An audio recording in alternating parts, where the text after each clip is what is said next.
तो चलिए आज हम समझेंगे फ्रिज के संपूर्ण इलेक्ट्रिक सिस्टम के बारे में कि फ्रिज के अंदर जितने भी इलेक्ट्रिक सिस्टम लगते हैं वो कैसे काम करते हैं और उनका कहां कहां पर प्रयोग किया जाता है। ठीक है ना। तो आज बिल्कुल ही बारीकी से हम आपको बताने वाले हैं कि फ्रिज के अंदर जितने भी इलेक्ट्रिक सिस्टम लगते हैं वो कैसे काम करते हैं। ठीक है। तो चलिए हम आपको पहले बताते हैं। जैसा कि देख रहे हैं कि हमने लिख दिया है कि फ्रिज के जितने भी इलेक्ट्रिक सिस्टम होते हैं ना कुछ इस प्रकार से होते हैं, यानी कुल मिलाकर सात सिस्टम होते हैं जो कि फ्रिज के इलेक्ट्रिक के अंतर्गत आते हैं। ठीक है ना। तो सबसे पहले हमारा होता है कंप्रेसर। क्या होता है? कंप्रेसर होता है। फिर हमारा थर्मोस्टेट होता है। ठीक है ना। फिर थर्मोस्टेट होता है, इसके बाद रिले होता है, ओएलपी होता है, डोर स्विच होता है, बल्ब होता है और क्या होता है? कैपेसिटर होता है। ठीक है। इसे आप देख रहे हैं कि सबसे पहले हम कंप्रेसर की बात करेंगे। क्या करेंगे? कंप्रेसर का। यानी कंप्रेसर एक ऐसा भाग होता है जो मैकेनिकल और इलेक्ट्रिकल दोनों का एक महत्वपूर्ण भाग होता है। ठीक है ना।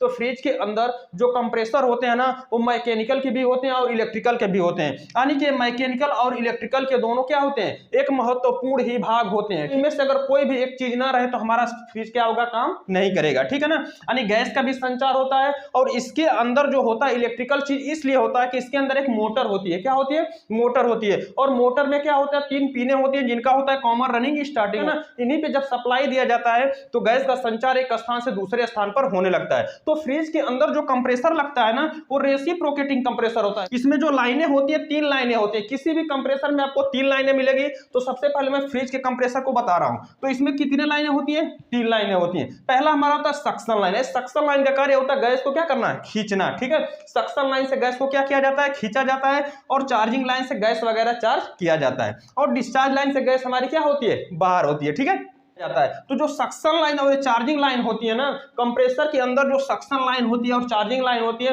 दोनों लाइन एक ही होती है। ठीक है ना। तो आप किसी को सक्शन बना सकते हैं, किसी को चार्जिंग बना सकते हैं, इससे कोई दिक्कत नहीं है। ठीक है। जो सक्शन लाइन होती है उनकी पाइपों का व्यास क्या होता है? 5/16 होता है। और चार्जिंग लाइन के भी पाइप का व्यास कितना होता है? 5/16 होता है। और जो डिस्चार्ज लाइन होती है ना उस पाइप का व्यास होता है 1/4 होता है। क्या होता है? 1/4। यानी डिस्चार्ज लाइन की जो पाइप होगी ना वो 1/4 की पाइप उसका व्यास कितना होगा? 1/4 होगा। और सक्शन लाइन की पाइप का व्यास होगा 5/16 होगा। और चार्जिंग लाइन के पाइप का व्यास होगा 5/16। यानी कि सक्शन लाइन और चार्जिंग लाइन दोनों क्या है? एक है। ठीक है। और डिस्चार्ज लाइन क्या होती है? अलग होती है। ठीक है ना। तो डिस्चार्ज लाइन हमेशा देखिए, अब इनको कैसे हम पहचानेंगे कौन सा सक्शन है, कौन सा चार्जिंग है, कौन सा डिस्चार्ज का है? तो देखिए इसमें पहचानने का बहुत ही सिंपल सा तरीका होता है। या तो आप कंप्रेसर को स्टार्ट करके पहचान सकते हैं या तो बिना स्टार्ट किए आप क्या कर सकते हैं कंप्रेसर की सक्शन लाइन, डिस्चार्ज लाइन और चार्जिंग लाइन को पहचान सकते हैं। तो इसमें पहचानने का जो सबसे बड़ा पहला तरीका होता है जो डिस्चार्ज लाइन होती है ना हमेशा पतली होती है। क्या होती है? पतली होती है। और जो सक्शन लाइन और चार्जिंग लाइन होती है दोनों क्या होती है? मोटी होती है। यानी डिस्चार्ज लाइन की अपेक्षा ये दोनों पाइप आपको क्या दिखेंगी? मोटी दिखेंगी। ठीक है ना।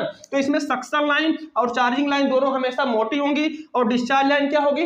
पतली होगी। और ये डिस्चार्ज लाइन जो पतली होती है ना अधिकतर देखेंगे तो ये हमारे जो पॉइंट बने नहीं कि डायरेक्ट बॉडी से जो पाइप कनेक्ट होती है उसमें देखेंगे तो आपको कुछ ना कुछ फर्क पड़ जाएंगे। डिस्चार्ज हमेशा पतली होगी और सक्शन है चार्जिंग लाइन का ये जो यहाँ से व्यास देखेंगे ना तो हमेशा क्या होगा? मोटा होगा। तो इस प्रकार से भी हम पहचान सकते हैं। यानी इनको हाथ में हम पकड़ करके भी महसूस कर सकते हैं, चेक कर सकते हैं कि नहीं डिस्चार्ज लाइन पतली होगी और सक्शन और चार्जिंग क्या होगी? बराबर होगी। यानी डिस्चार्ज लाइन से मोटी होगी। ठीक है ना।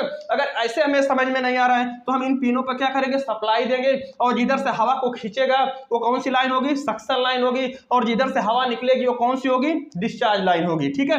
और जो चार्जिंग लाइन से हम क्या करते हैं? गैस वगैरह चार्ज करते हैं। तो जो फ्रिज में सबसे पहला जो इलेक्ट्रिक क्षेत्र में आता है वो हमारा क्या होता है? कंप्रेसर होता है। कंप्रेसर लगता है हमारा और रेसिप्रोकेटिंग कंप्रेसर। कौन सा होता है? Reciprocating compressor. देखिए इलेक्ट्रिक क्षेत्र में इसलिए होता है कि इसमें जो पिने होती है ना इन पिनों पे सप्लाई दिया जाता है। क्या दिया? तो ये पिने जो होती हैं कामर होती है, रनिंग होती है और क्या होती है? स्टार्टिंग होती है। यानी तीन पिने होती है लेकिन इन पिनों पे लिखा नहीं होता है कि कौन सी पिन कॉमन की है, कौन सी पिन रनिंग की है, कौन सी पिन स्टार्टिंग की है। हमें क्या करना पड़ता है? इसको मल्टीमीटर से चेक करना पड़ता है कि कौन सी रनिंग की है, कौन सी स्टार्टिंग की है और कौन सी कॉमन की है। चेक करके हम इस पे क्या करते हैं? सप्लाई देते हैं। ठीक है। तो कंप्रेसर एक ऐसा भाग होता है जो कि मैकेनिकल और इलेक्ट्रिकल दोनों का एक महत्वपूर्ण भाग होता है। तो ये हमारा होता है फ्रिज के अंदर जो कंप्रेसर होता है। कंप्रेसर के बारे में आपने जान गया होगा, रेसिप्रोकेटिंग कंप्रेसर होता है। इसके बाद जो इसमें लगता है ना थर्मोस्टेट होता है। जैसा कि यहां पर देख रहे हैं ना कि दूसरा पार्ट कौन सा है? थर्मोस्टेट है।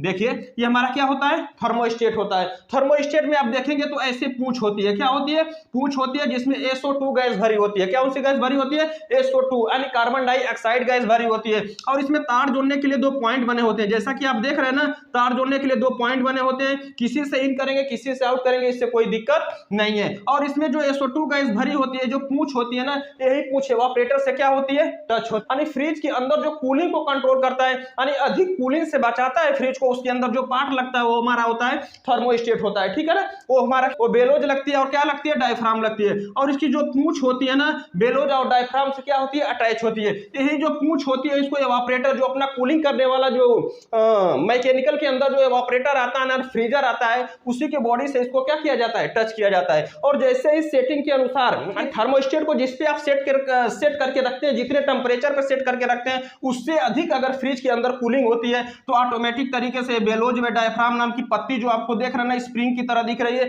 ये क्या करती है, सिकुड़ जाती है। जब सिकुड़ जाती है तो ये वाला जो पॉइंट होता है ना, ऊपर की साइड में चला जाता है। जब ऊपर के साइड में चला जाता है तो ये जो पत्ती आपको दिख रहा है ना, इन और आउट का, इनका संपर्क आपस में क्या हो जाता है, टूट जाता है, जिससे पावर जाना आगे क्या हो जाती है, बंद हो जाती है। तो कुल मिला जुला कर यह है कि कूलिंग को कंट्रोल करने के लिए जो पार्ट लगता है, यानी फ्रिज के अंदर जो कूलिंग को कंट्रोल करता है, वो हमारा क्या होता है, थर्मोस्टेट होता है, ठीक है। इसके बाद हम चलते हैं रिले, यानी फ्रिज के अंदर देखिए इस प्रकार से हमारा तीसरा पार्ट, 2 पार्ट को तो हम समझ गए कि हमारा कंप्रेसर होगा जो कि गैस के संचार को एक स्थान से दूसरे स्थान पर करेगा। दूसरा हमारा क्या होगा, थर्मोस्टेट होगा जो कि फ्रिज के अंदर कूलिंग को कंट्रोल करता है। तीसरा हमारा होता है रिले।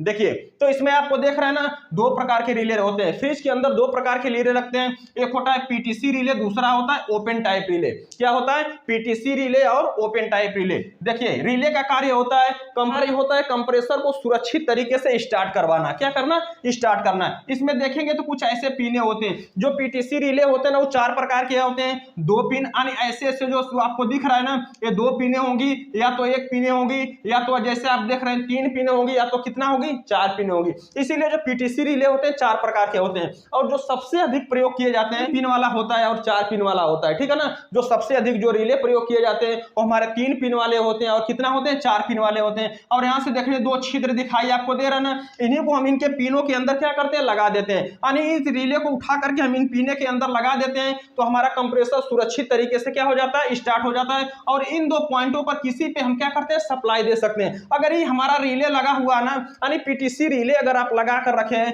3 पिन वाला और 4 पिन वाला रिले आपके पास है, तो आप क्या कर सकते हैं, आसानी से वहां पर कैपेसिटर भी जोड़ सकते हैं। क्योंकि किसी फ्रिज के अंदर कैपेसिटर भी लगता है, तो आगे हम वो भी वीडियो बनाएंगे जिससे आपको पता बताएंगे कि किस प्रकार से रिले के अंदर कैपेसिटर जोड़ा जाता है। तो कैपेसिटर इसीलिए, यानी 3 और 4 पिन रिले लगाने का यही सबसे बड़ा फायदा होता है कि उसके अंदर हम कैपेसिटर के 2 तार आते हैं ना, उसको आसानी से हम क्या कर सकते हैं, जोड़ सकते हैं, ठीक है। तो पीटीसी रिले आप समझ गए होंगे 4 प्रकार के आते हैं। 1 पिन, यानी उसमें सिर्फ पिन होगी 1, और किसी में होगी 2, और किसी में होगी 3, और किसी में होगी 4 पिन होगी। और आउट करवाने के लिए 2 ही छिद्र बने होते हैं, जिसको उठा करके हम कंप्रेसर के इन दोनों पिनों में क्या करते हैं, डाल देते हैं, जिससे हमारा सप्लाई पाते हैं। इन पिनों में से किसी एक पे सप्लाई देते हैं, हमारा कंप्रेसर क्या हो जाता है, स्टार्ट हो जाता है। यानी कंप्रेसर को सुरक्षित तरीके से स्टार्ट करवाने के लिए हम किसका प्रयोग करते हैं, रिले का प्रयोग करते हैं। उसी प्रकार से हमारा होता है ओपन टाइप रिले। कौन से होते हैं, open type relay. Open type relay में देखेंगे तो कुछ ऐसे 2 छिद्र बने होते हैं, क्या, और सप्लाई देने के लिए एक पॉइंट बना होता है, जिसको हम कहते हैं पोल पॉइंट। क्या कहते हैं, पोल पॉइंट कहते हैं। यानी इन्हीं पोल पॉइंटों पर हम क्या करते हैं, फेस या न्यूट्रल की सप्लाई देते हैं, तो दोनों छिद्रों से क्या होता है, सप्लाई आउट होने लगती है। यानी इसका भी काम होता है कंप्रेसर को सुरक्षित तरीके से क्या करना, स्टार्ट करवाना। यानी इसके अंदर जो प्लंजर नाम की पत्ती होती है, यानी जो ओपन टाइप रिले होते हैं ना, इनके अंदर जो होती है प्लंजर नाम की पत्ती होती है, जो कि जैसे ही सप्लाई देते हैं, पत्ती जाकर के दूसरे वाले पॉइंट में, जैसा कि आप हरा कलर का देख रहे हैं ना, देखिए इसको हमने पत्ती बनाया, नहीं वो प्लंजर नाम की क्या है, पत्ती है। प्लंजर नाम की पत्ती है, जो कि इस वाले पॉइंट पे ले जाकर क्या करती है, शॉर्ट करवा देती है। और शॉर्ट करवा के तुरंत ये पत्ती क्या हो जाती है, हट जाती है, और रनिंग बाइंडिंग पे हमारा कंप्रेसर क्या होता है, लगातार चलता रहता है। तो यानी ओपन टाइप रिले का मतलब कि इसकी जो बाइंडिंग होती है ना, देखिए इसके ऊपर जो बाइंडिंग किया जाता है, यानी जो तार भरे जाते हैं ऊपर से दिखाई देते हैं। यानी मोटर के अंदर जो तार लगते हैं, मोटर भरे जाते हैं ना, यानी फैन मोटर हो गया, फराटा फैन हो गया, उसके अंदर आपने देखा होगा ना, ऐसे घुमा घुमा कर बाइंडिंग किया जाता है, तो इनके ऊपर भी जो बाइंडिंग होती है ना, ऊपर से दिखाई देती है, जिसको देखकर ही हमें पता लगा लेंगे कि नहीं हमारा क्या है, ओपन टाइप रिले होंगे, और देख करके आप समझ जाएंगे। इसी तरह जैसा हमने फिगर बनाया ना, चित्र बनाया, सेम इसी प्रकार से हमारा ओपन टाइप रिले होता है। और इसके अंदर जो पत्ती होती है वो प्लंजर नाम की पत्ती होती है, जो कि रनिंग से स्टार्टिंग में क्या करवाती है, स्टार्ट करवाती है। और इसमें सप्लाई देने के लिए एक पोल पॉइंट बना होता है, जैसा कि आप देख रहे हैं ना, यहाँ पर हम सप्लाई देते हैं, और इन दोनों छिद्रों से सप्लाई हमारी क्या होती है, आउट होती है, जो चली जाती है हमारे कंप्रेसर के रनिंग और स्टार्टिंग में। तो इसका भी कार्य होता है कंप्रेसर को सुरक्षित तरीके से ऑन करवाना, ठीक है। इसके बाद देख रहे हैं कि रिले तो आपने देख लिया, फिर हमारा होती है OLP। क्या होती है?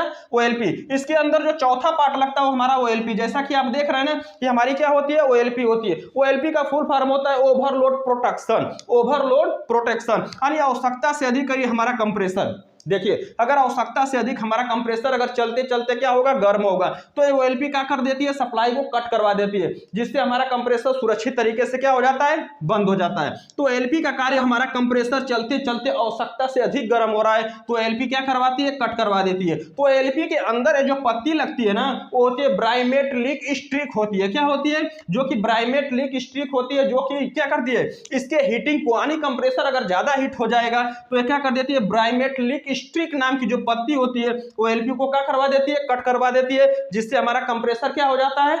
बंद हो जाता है। और जैसे ही फिर कंप्रेसर का तापमान नॉर्मल होता है वैसे ही फिर OLP क्या कर देती है? उसको पावर को ऑन कर देती है और फिर से हमारा कंप्रेसर चलने लगता है, ठीक है।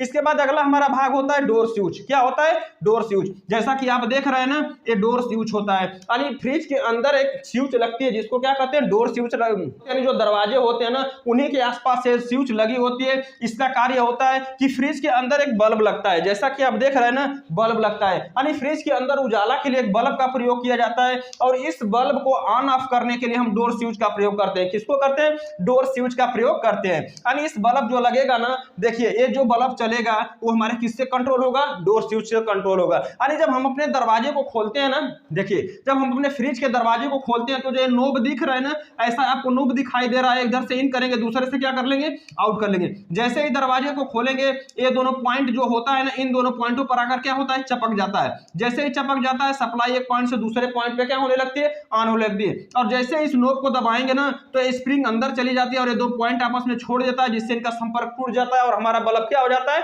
बंद हो जाता है। यानी कुल मिलाजुला कर जब हम अपने दरवाजे को खोलते हैं तो ये बल्ब जलता है, जब दरवाजे को बंद कर देते हैं तो ये बल्ब क्या हो जाता है? बंद हो जाता है। यानी कि फ्रिज के अंदर उजाले के लिए हम एक बल्ब का प्रयोग करते हैं और उस बल्ब को चलाने के लिए हम किसका प्रयोग करते हैं? डोर स्विच का प्रयोग करते हैं, ठीक है।